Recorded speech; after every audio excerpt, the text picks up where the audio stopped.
योगेन चित्तस्य पदेन वाचा मलं शरीरस्य च वैद्यकेन योपाकरोत तव प्रवरं मुनीनां पतंजली प्रांजली नान्यतोस्मिन्।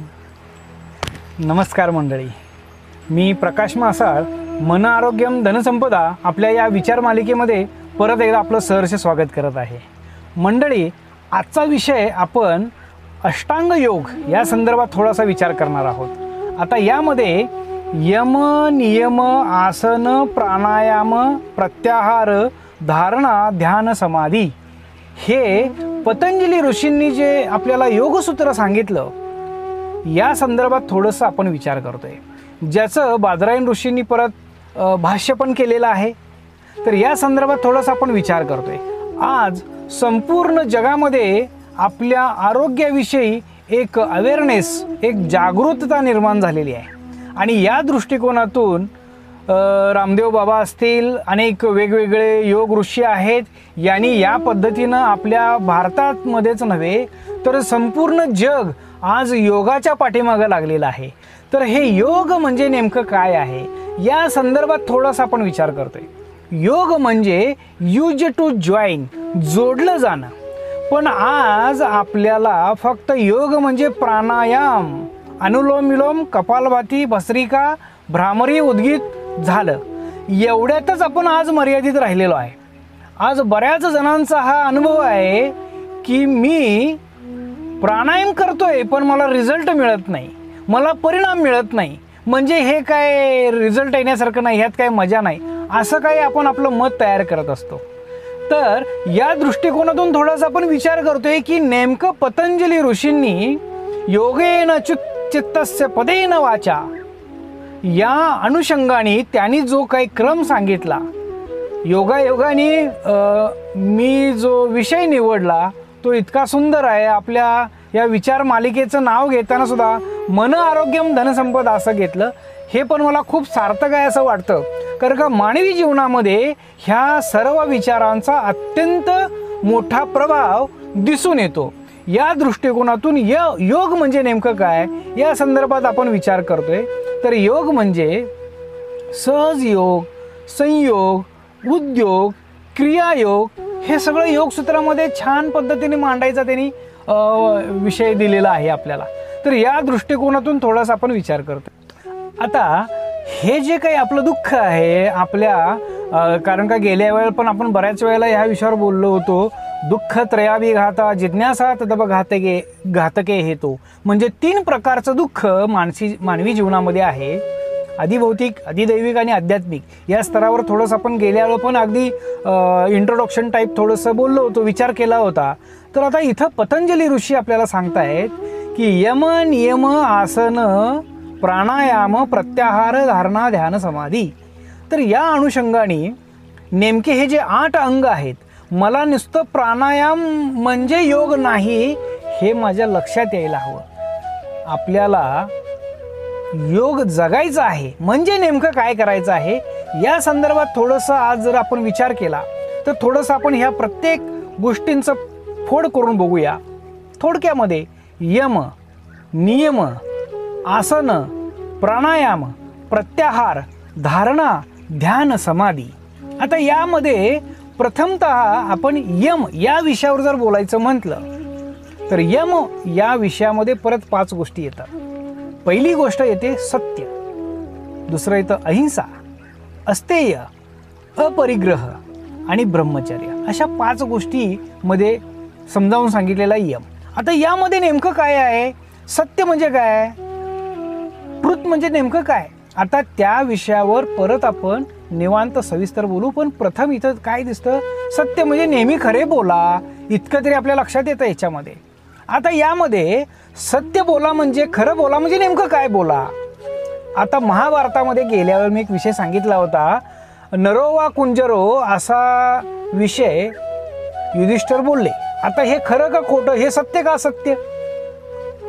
जेव्हा नेहमी खरे बोला त्याच्या पाठीमागं संपूर्ण जर अवतार मीमांसा आपण समजून घेण्याचा प्रयत्न केला, संतांनी जे काम केलं, अवतार जे आले त्या अवतारांनी जे जे काही काम केलं याचा विचार केला तर मानवीय उभं राहावं समाजामध्ये माणुसकी उभी राहावी, माणसाने माणसाशी माणसा सम वागणे, ही जी काही भूमिका होती या दृष्टिकोनातून आपल्याला विचार करावा लागेल. सत्य म्हणजे नेहमी खरे बोला. मग आता समजा एखादं लहान मूल म्हणजे साधारणपणे एक दोघं बहीण आणि भाऊ दोघं आहेत. मुलगा 5 वर्षाचा आहे, मुलगी 10 वर्षाची आहे. आता ती मुलगी आपल्या वडिलांना विचारते की आईला विचारते की आई अगं आपला हा छोटा बाबू कुठून आला. तर त्या आईनं काय सांगावं, काय सांगणार ती हेच सांगेल ना देवानं दिला, हे देवानं दिलेलं आहे. आता मुलगीचा आणि त्या बहीण भावाचा जेव्हा संवाद होईल तेव्हा ती मुलाचा आपल्या बहीण भावाचा जो संवाद होईल, जो काही याच पद्धतीनं विचार होणार आहे, तर त्यामध्ये जे आईनं सांगितलेलं आहे तीच त्याला सांगणार आहे. मुद्दा काय आहे, नेहमी खरे बोला म्हणजे किमान प्रसंगावधान बघून, धर्माचा विचार करून, नीतीचा विचार करून आपल्याला विचार करावा लागेल. अतिशय व्यापक विषय आहे. आता मला तुर्तास ह्यात जाणं शक्य नाही, कारण का कमी वेळेमध्ये हे सांगणं केवळ अशक्य आहे. आता दुसरा मुद्दा अहिंसा. अहिंसा म्हणजे काय, तर हिंसा न करणे, कुणाचं मृत्यू न करणे, मर्डर न करणे. जसं की कोंबडा कापू नका, बकरं कापू नका. केवळ इतपत मर्यादित आहे का हा विषय. तर यामध्ये एखाद्याच्या मनाला दुःख होईल अशा पद्धतीनं सुद्धा माझी वाणीतून शब्द यायला नकोत, हा विचार करणं. दुसऱ्याच्या मनाला दुःख होईल असं आपल्याला बोलून चालणार नाही. ह्याला अहिंसा आपल्या पूर्वजांनी सांगितलं. अस्तेय म्हणजे चोरी न करणे. आता चोरी न करणे, चोरी म्हणजे एखाद्याची वस्तू उचलणे म्हणजे चोरी आहे का. तर सगळ्यात महत्त्वाचा मुद्दा जर बारकाईने जर आपल्याला विचार करायचा असेल, पतंजली ऋषींनी ज्या अनुषंगाने हा मुद्दा मांडला, तर त्यामध्ये अस्तेय चोरी न करणे म्हणजे जर आज समजा मी एखाद्या कंपनीमध्ये 8 तासासाठी नोकरी करतोय, जॉब करतोय आणि मी 2 तास 3 तास टंगळमंगळ करतोय, तो जर वेळ मी वापरत नसेन योग्य पद्धतीनं, तर ती एक प्रकारची चोरी आहे. आता या माझ्या मताशी तुम्ही सहमत असायला पाहिजे असं माझं मत नाही. जे आहे विषय तो फक्त मी सांगण्याचा, मी केलेलं प्रिडिक्शन फक्त तुमच्यासमोर मांडण्याचा प्रयत्न करतोय. ज्या काही शासनाच्या योजना असतात त्या योजनेमध्ये मी बसत नाही, तरी पण काहीतरी उलटं सुलटं करून त्या योजनेत मला बसवतो आणि योजनेचा लाभ शासनाकडून घेतो. ही एक प्रकारची चोरीच म्हणता येईल. त्या दृष्टिकोनातून अपरिग्रह हा पुढचा मुद्दा त्यांनी सांगितला. अपरिग्रह म्हणजे संचय करणे. आपलं जीवन जगत असताना आपण नेमकं किती साठवावं, किती पिढ्यांपर्यंत साठवावं, हा विषय अत्यंत महत्त्वाचा आहे. आता मानवी जीवनामध्ये दुःख असण्याचं हे मुख्य कारण आहे. 3-3 पिढ्या 7-7 पिढ्यापासून खातील एवढं झालं, तरी पण अजून ह्या बाबाची काही हाव संपलेली नाहीये. पाहिजेल पाहिजेल पाहिजेल पाहिजेल, आणि ते मिळवण्यासाठी माणूस आज कोणत्याही थराला चालला. आणि ब्रह्मचर्य हे 5वं सांगितलं. मगाशी मी म्हणालो की सत्य, अहिंसा, अस्तेय, अपरिग्रह आणि ब्रह्मचर्य. आता ह्या अपरिग्रहामध्ये एक मुद्दा मला अजून सांगावासा वाटतो की आपल्या पूर्वजांनी, आपल्या ऋषींनी त्याचं वर्गीकरण करून ठेवलेलं आहे. एक शेतकरी असेल तर त्यानं किती वर्षाचं संकलन करून ठेवावं, संचय करून ठेवावा आपल्या कुटुंबासाठी, आपल्या भविष्याची तरतूद म्हणून. कारण का भविष्याची तरतूद ह्या विषयावर सुद्धा मी एक विस्तृत विषय घेणारच आहे, ज्याला आपण फायनान्शियल प्लॅनिंग म्हणू. आपल्याला जर काही कंपन्यांची ॲड आपण बघतो ना, सर उठा के जिओ. आता हे जे आहे सर उठा के जिओ, स्वाभिमानाने जर मला जगायचं असेल तर मला आर्थिक तरतूद करणं अत्यंत गरजेचं आहे. आरोपण पण किती, त्याच्या काही मर्यादा, त्याच्या काही पद्धती आपल्याला समजून घ्याव्या लागतील. एक 3 वर्षाचं शेतकऱ्यांनी करावं, कारण का एखाद्यावर दुष्काळ पडू शकतो, एखाद्यावर वाळला दुष्काळ, एखाद्याला ओला दुष्काळ, कमी जास्त निसर्ग ज्या पद्धतीनं हे करेल तो नक्की परिणाम आपल्या जीवनामध्ये येणार आहे.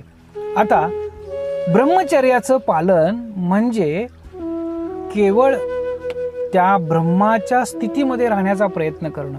ईश्वर माझं जीवन चालवतो आणि त्या भूमिकेमध्ये मला राहायचं आहे, हा विचार करणं अत्यंत गरजेचं आहे. आता यानंतर आपल्याला शौच म्हणजे नियम या संदर्भात थोडंसं आपण विचार करू. नियमामध्ये काय सांगितलं? 5 गोष्टी सांगितल्या. यमामधल्या 5 गोष्टी आपण बघितल्या: सत्य, अहिंसा, अस्तेय, अपरिग्रह, ब्रह्मचर्य. नियमामध्ये 5 गोष्टी काय सांगितल्या? शौच, संतोष, तप, स्वाध्याय आणि ईश्वर प्रणिधान. आता यामध्ये तुमच्या लक्षात येतंय का बघा की दुसऱ्या यमामध्ये आणि नियमामध्ये काही थोडासा वर्गीकरण पतंजली ऋषींनी केलेलं आहे. तर यामध्ये शौच म्हणजे शुचिता, म्हणजे आपलं प्रथम दर्शनी आपल्याला एकच लक्षात येतं की शौच म्हणजे आपलं पोट साफ होणे. अत्यंत गरजेचं आहे.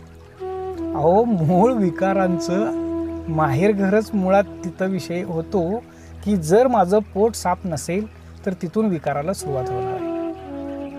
मी जस्ट काल एका माझ्या मित्रांशी बोलत होतो आणि तेव्हा सांगितलं की जसं आपल्या लहान मुलाला आपण नर्सरीमध्ये प्रवेश घेतो पुढच्या एज्युकेशनसाठी, डेव्हलपमेंटसाठी, तसं विकारांच्या डेव्हलपमेंटची सुरुवात ही पोटामध्ये निर्माण होणाऱ्या गॅसेसपासून आहे. आणि हे त्यासाठी आपलं पोट साफ व्हायला पाहिजे. शौच. आता यामध्ये शुचिता, शौच फक्त पोटात असून चालणार नाही. इथं माझी शुचिता असायला पाहिजे, माझ्या विचारांची शुद्धता असायला पाहिजे, माझ्या विचारांमध्ये एक दिव्यता असायला पाहिजे. ह्या अनुषंगाने पतंजली ऋषीने हा विषय इथं मांडलेला आहे. दुसरी गोष्ट संतोष. नेहमी प्रसन्न राहण्याच्या भूमिकेत आपण असायला पाहिजे, आनंदी राहायला पाहिजे. तुकाराम महाराजांनी सांगितलं ना, आनंदाचे डोही आनंद तरंग. अत्यंत महत्त्वाचा सिद्धांत आहे. केवळ आज आपण जर बघितलं, भगवान महावीरांनी आपल्याला अहिंसा, परमोधर्म, जैन धर्माचं जे तत्त्वज्ञान आहे खूप मोठं आहे, अतिशय चांगलं आहे. महात्मा गांधीजींनी फक्त अहिंसा एक मुद्दा उचलला, खूप मोठी क्रांती करून दाखवली. जैन धर्माचं पण इतकं मोठं तत्त्वज्ञान आहे शास्त्रीयदृष्ट्या, ज्याच्यामध्ये निसर्गतः खूप चांगला विचार करून ही विचारधारा मांडलेली आहे. नक्की आपण ते समजून घ्यायला पाहिजे. तर संतोष हा जो काही मुद्दा आहे, आनंदाचे डोही आनंद तरंग, हे आपल्याला समजणं अत्यंत गरजेचं आहे. आनंदाच्या भूमिकेमध्ये मी कसा राहू शकेल? नियमामध्ये हे येतंय मंडळी. आता त्याच्यानंतरनं पुढं त्यांनी सांगितलं की तप करावं लागेल. तपस्वाध्याय ईश्वर प्रणिधान, म्हणजे माझ्या जीवनामध्ये मला साधना करावी लागेल, तपश्चर्या करावी लागेल. त्याच्यानंतर सांगितलं की स्वाध्याय म्हणजे सेल्फ इंट्रोस्पेक्शन, आत्मपरीक्षण. इथे एक मला छोटंसं भजन आठवतं. तू कौन है तेरा नाम क्या, तेरा नाम क्या, तेरा नाम क्या. मी नेमका कुठून आलो, हे ईश्वराने हे नेमकं कसं सृष्टी निर्माण केली, आपलं जीवन कसं चालतं, माझ्या शरीरामध्ये जे रक्ताभिसरण होत आहे, आपल्या शरीर रचनेचा, ह्युमन ऑनॉटॉमीचा जरी विचार केला तरी तो किती काय करतो हे आपल्या लक्षात येईल. करणारी कुणीतरी एक शक्ती आहे, त्याला काय नाव देता ह्याचं स्वातंत्र्य आपल्या ऋषींनी आपल्याला दिलेलं आहे. हेच नाव म्हणा, काही गरज नाही. फक्त त्या कृतज्ञतेच्या भूमिकेमध्ये राहा, आत्मपरीक्षणामध्ये राहा आणि ईश्वर प्रणिधानमध्ये हाच मुद्दा सांगितलेला आहे की ती शक्ती हे जीवन चालवते, ह्या भूमिकेमध्ये राहणार. मंडळी, याच्यामध्ये यम आणि नियम ह्या 2च विषयावर बोलता आज इतका वेळ झाला. अगदी थोडक्यात बघूया, आता परत आपण कधी असं भेटू त्यावेळेला ह्या विषयावर नक्की आपण विचार करू. पण मला इथं काय म्हणायचं आहे की प्राणायामकडे जाण्याच्या अगोदर जर आपण हे यम नियम जर गोष्टी समजून घेतल्या तर आपल्या लक्षात येईल सत्य, अहिंसा, अस्तेय, अपरिग्रह, ब्रह्मचर्य, शौच, संतोष, तप, स्वाध्याय आणि ईश्वर प्रणिधान हे तुमच्या शरीर आणि तुमच्या मनाशी जोडलेले विषय आहेत. यम आपल्या अंतरस्थितीशी जोडलेले आहेत, तर नियम हे जे 5 विषय आहेत, शौच, संतोष, आपल्या शरीराच्या रिलेटेड सांगण्याचा आपल्या पतंजलीने हिथं आपल्यासाठी दिलेलं आहे. त्यानंतरनं आसन, हे अष्टांग योगामधला तिसरा मुद्दा येतो. आता ह्याच्यामध्ये आसन म्हणजे राजयोग आहे. हा मला एका, समजा मी मांडी घालून बसलो, मी पद्मासनात बसेन, मी सुखासनात बसेन, ज्या स्थितीमध्ये मी बसतो त्या स्थितीमध्ये किमान 3 तास बसू शकतो का, हा एक राजयोग आहे. स्वामी विवेकानंदांनी या विषयावर आपल्याला खूप विस्तृत सांगितलेलं आहे. आपल्याला अभ्यास करावा लागेल. महत्त्वाचा मुद्दा काय आहे की आसन म्हणजे माझ्या शरीराची ही शुद्धता आल्याशिवाय हे शक्य नाही. आणि त्यानंतर पुढं मुद्दा येतो प्राणायाम. मग प्राणायामामध्ये आपण एक मुद्दा समजून घेण्याचा प्रयत्न करतोय. कारण का low oxygen supply is the main cause of all diseases. कमी ऑक्सिजन पुरवठा हा आपल्या मूळ सगळ्या आजारांचं कारण आहे. तर ह्या अनुषंगाने जेव्हा प्राणायाम आपण करतो, प्राणायाम काय, ऑक्सिजन आपण घेतो, तो मुबलक प्रमाणामध्ये आपल्या शरीरामध्ये आपण ऑक्सिजन घ्यायला हवा. तर त्याच्या काही पद्धती म्हणजे हे प्राणायाम आहे. त्याच्यामध्ये सर्वोत्तम प्रकार काय असेल प्राणायामामध्ये, तर ओमचं ध्यान, ओमचा उच्चार अतिशय व्यापक, आणि त्याच्याबद्दल जितकं आपण बोलू ते खूप कमी होणार आहे. उभ्या आयुष्यभर आपण ह्या टॉपिकवर थोडं थोडं बोलतच राहणार आहोत. प्रत्याहार. आता ह्या प्रत्याहारामध्ये नेमकं काय आहार घ्यावा, कसा घ्यावा, किती घ्यावा. आता ह्याच्यामध्ये ऑर्गन क्लॉक म्हणून एक कन्सेप्ट आहे, विचार आहे. त्या विषयावर पण आपण भविष्यामध्ये बोलणार आहोत की निसर्गता ती जी काही सुप्रीम पॉवर आहे माझ्या शरीरामध्ये असणार आहे, तर त्याप्रमाणे ती शक्ती कधी कुठं असणार आहे. त्यामुळं मी आहार कधी घ्यावा, किती घ्यावा, कसा घ्यावा, कुठला घ्यावा, या संदर्भात पण आपण नक्की बोलू. धारणा आपल्या मनाची स्थिती आहे, ध्यान आहे, समाधी आहे. असे अनेक विषय अगदी कमी वेळेमध्ये घेणं कठीण आहे. प्रयत्न आपण करत आहोत समजून घेण्याचा. महत्त्वाचा मुद्दा आहे की आपल्याला या विचारांना आपल्या जीवनामध्ये आणून आपल्याला क्रांती आपल्या जीवनामध्ये करायचं आहे, आपल्या जीवनाचं उदात्तीकरण करायचं आहे. तर याच्यामध्ये मला अजून एक महत्त्वाचा मुद्दा इथं सांगावासा वाटतो की ते म्हणजे भारतीय तत्त्वज्ञानाचा आपण अभ्यास करायला सुरुवात केली तर लक्षात येईल आपल्या ऋषींनी, संतांनी सांगितलं की आपल्या शरीराच्या 3 स्तर आहेत. स्थूल शरीर, सूक्ष्म शरीर आणि कारण शरीर. म्हणजे 3 स्तर आहेत आपल्या शरीराचे. त्यातलं पहिलं आहे स्थूल शरीर.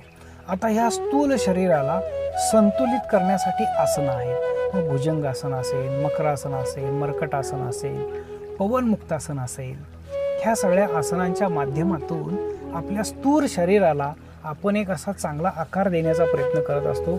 आपलं शरीर लवचिक बनवण्याचा प्रयत्न करत असतो, ज्याच्यातून शौच, संतोष ह्या सगळ्या गोष्टी घडणारच आहेत. खूप चांगल्या पद्धतीने त्याचा रिझल्ट येणार आहे. महत्त्वाचा मुद्दा सूक्ष्म शरीर. प्राणायामच्या माध्यमातून आपण आपल्या सूक्ष्म शरीराला उन्नत करत असतो. आणि तिसरा मुद्दा जे कारण शरीर आहे, ह्या कारण शरीरामध्ये ध्यानाच्या माध्यमातून तुमच्या कारण शरीराला तुम्ही उन्नत करत असता. म्हणजे अधिभौतिक, अधिदैविक आणि आध्यात्मिक या 3 स्तरावर योग आपल्याला घेऊन जाणार आहे. पण त्यासाठी आपल्याला अष्टांग योग समजून घ्यावा लागेल. थोडक्यात संपणारा हा विषय नाहीच आहे. हे कायमस्वरूपी आपल्याला थोडं. महत्त्वाचा मुद्दा काय, नामदेव महाराजांनी जे सांगितलं ना, एक तरी ओवी अनुभवावी. आज मी जो विचार समजला, जे माझ्या लक्षात आलं, तो एखादा मुद्दा मी इम्प्लिमेंट करू शकतो का.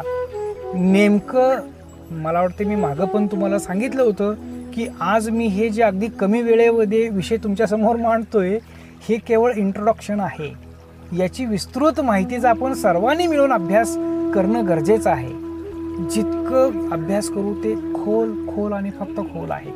आणि आनंदाचे डोही, आनंद तरंग हे ह्यातून निर्माण होणार आहे. तर मंडळी, मला इथं तुम्हाला इतकंच सांगावंसं वाटतं, मन आरोग्यम धनसंपदा ह्या विचार मालिकेच्या माध्यमातून आपला हाच प्रयत्न आहे की आपली भारतीय संस्कृती, या भारतीय संस्कृतीमध्ये असणारं अध्यात्म, या अध्यात्मामध्येच लपलेलं विज्ञान आणि आपलं जीवन उन्नत व्हावं, मानवी जीवन सुगंधित बनावं, ह्या अनुषंगाने आपण प्रयत्न करतोय. ही आपली खरी राष्ट्र आराधना आहे, राष्ट्राची सेवा आहे. कारण हिथं जर आपण माणूस जर उभा राहिला तर आपला समाज उभा राहणार आहे, आणि समाज उभा राहिला तरच आपलं राष्ट्र उभं राहणार आहे. तर ही जी राष्ट्र आराधना आहे, पुढच्या विषयामध्ये जेव्हा आपण येऊ, पुढच्या व्हिडिओमध्ये भेटू, तेव्हा नक्की आपण ह्या विषयावर पण थोडासा फोकस टाकू की नेमकं हिथं व्यक्ती का महत्त्वाचं आहे.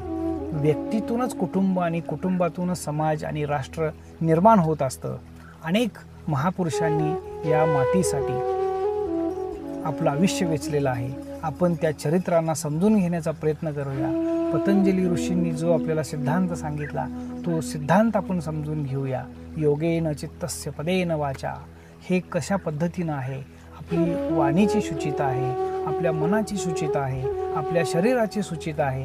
ह्या सगळ्या विषयांना आपण हळूहळू समजून घेण्याचा प्रयत्न करूया, जेणेकरून आपलं वैयक्तिक जीवन, आपलं कौटुंबिक जीवन ह्यातनं उन्नत होणार आहे, आणि त्यातूनच आपल्या समाजाची आणि आपल्या राष्ट्राची निर्मिती होणार आहे.